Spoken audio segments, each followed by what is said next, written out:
ఈ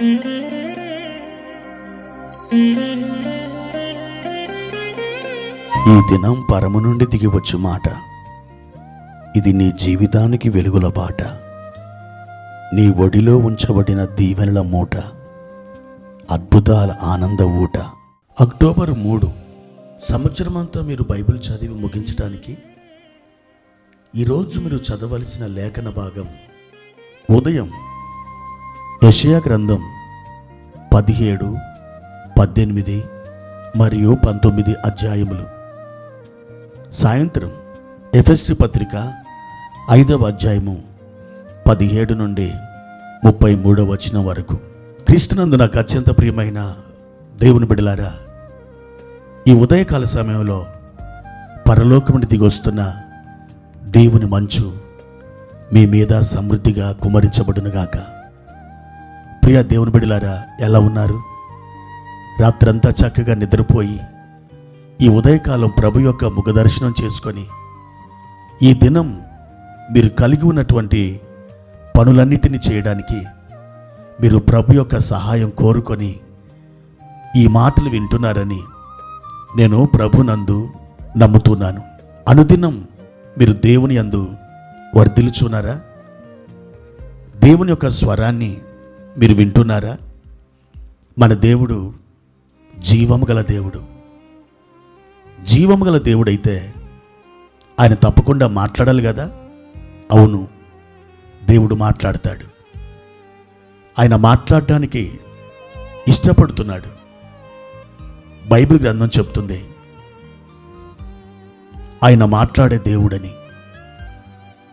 బైబిల్ కాలంలో ఎంతోమందితో దేవుడు మాట్లాడి ఉన్నాడు.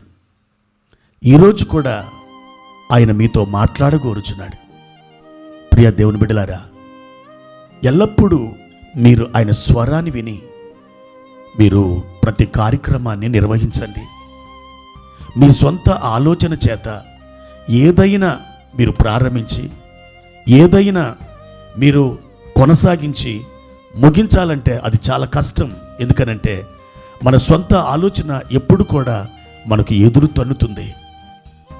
దేవుని ఆలోచన ప్రకారం మీరు ముందుకు సాగి వెళ్ళండి. అప్పుడు మీ పనులలో, మీ జీవితంలో మీరు విజయం పొందుతారు. ప్రియ దేవుని బిడ్డలారా, ఈ ఉదయకాల సమయంలో ప్రభువారు మనకిచ్చిన ఒక వాక్య భాగాన్ని చదువుకుందాం. 2వ కొరింథీ పత్రిక 6వ అధ్యాయము 2వ వచనం. అనుకూల సమయమందు నీ మొరను ఆలకించి తిని, రక్షణ దినమందు నిన్ను ఆదుకొంటిని. ప్రియ దేవుని బిడ్డలారా, పరిశుద్ధాత్మ దేవుడు ఇలా సెలవిస్తున్నాడు.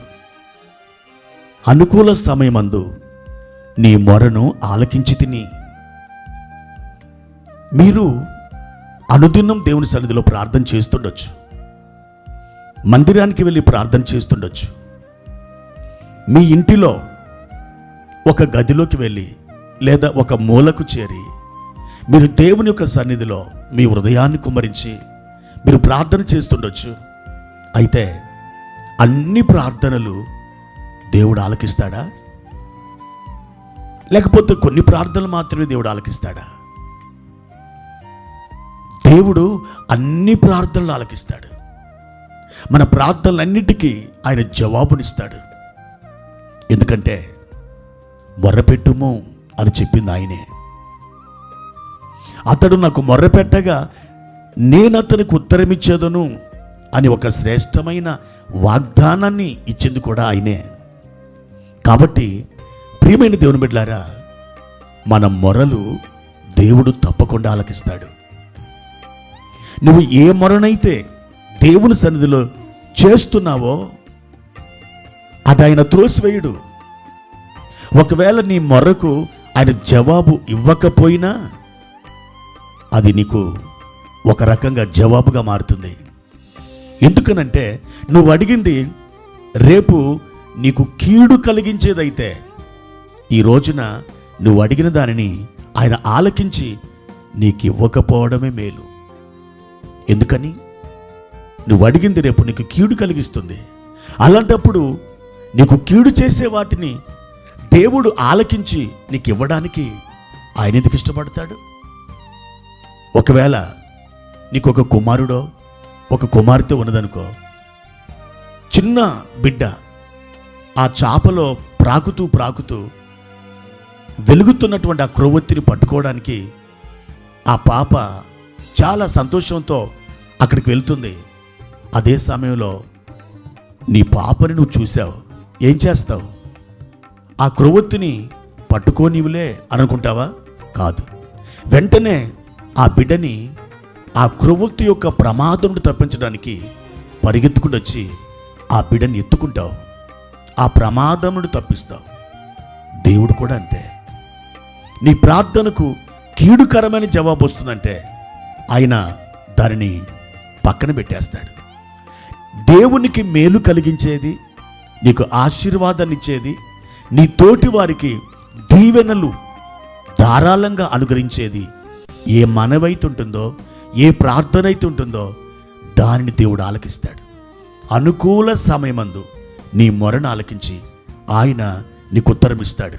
అయితే కొన్నిసార్లు దేవునికి ఇష్టానుసారమైన ప్రార్థనలు కూడా ఆలస్యం అవుతాయి. ఇంతగా దేవుడు ఆలస్యం చేశాడు కాబట్టి నా ప్రార్థన దేవుడు వినలేదు, త్రోసివేశాడు అని మీరు భావించిన అవసరం లేదు. ఎందుకంటే మీకు మంచిదాన్ని కాదు, శ్రేష్టమైన దాన్ని ఇవ్వడానికి కొన్నిసార్లు ఆయన ఆలస్యం చేస్తాడు. ఆలస్యాలు అలక్ష్యాలు కాదు, ఆలస్యాలు కొన్నిసార్లు నీకు అమృతాలు. కాబట్టి దేవుని బిడ్డ, ప్రార్థించు, ఎడతెగక ప్రార్థించు.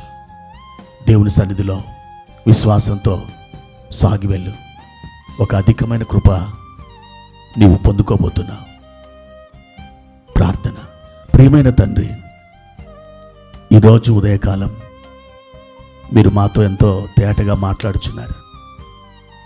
మా ప్రార్థనలు మీరు త్రోసివేయలేదు నాయన, మా ప్రార్థనలు మీరు ఆలకిస్తున్నారు.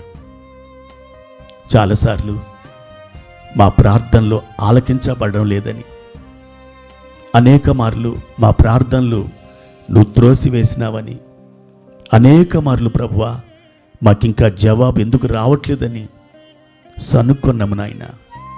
మా తండ్రి, మమ్మల్ని క్షమించి శ్రేష్టమైన మీ జవాబును మా ఒడిలో కుమరించమని, మా ప్రియులను అంతకంతకు ఆదరించి వర్ధల చేసి శ్రేష్టమైన జవాబులతో వారిని తృప్తిపరచమని యేసుక్రీస్తు నామంలో ఈ ప్రార్థన అడుగుచున్నాను తండ్రి. ఆమెన్.